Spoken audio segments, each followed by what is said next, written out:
My name is Haeon Lee.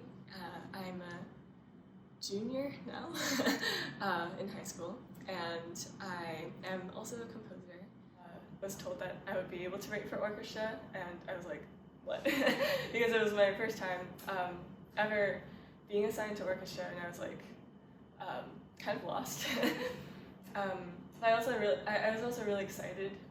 I thought, like, now that I'm 14 or whatever, I should like embark on my like larger instrumentation journey. So Highbury was actually originally a piano piece, but I also thought that as I was writing the piece, because there are these different voices that kind of weave between each other throughout, it would be really cool to kind of translate it to another instrumentation. So I was thinking, like, what section would translate best to the orchestra, and I ended up kind of doing a sort of collage sort of thing, like taking a bit from the beginning, a bit from the end.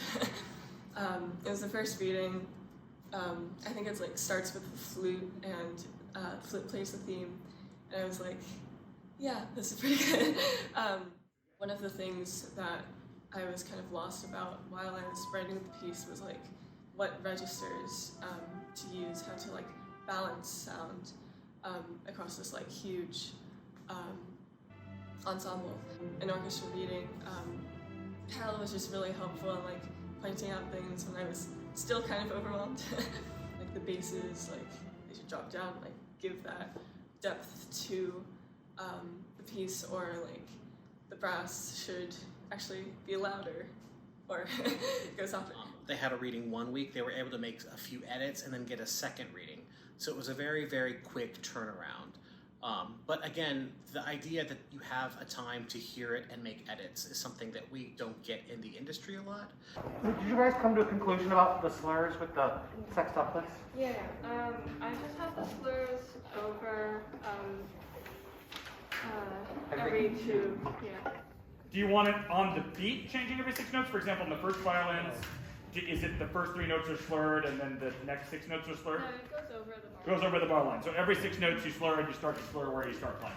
This is the part. I think there are a lot of things that, like, even if you get a like intensive composition training and you read a bunch of orchestration books, there are just some things like you have to learn at the setting. And yeah, I was like kind of amazed by like how much I could learn from just like being there, and like hearing from Kyle and from Mike, but also like what my own ear could hear. Yeah, I was really like pleasantly surprised. Yeah, I think it turned out pretty well.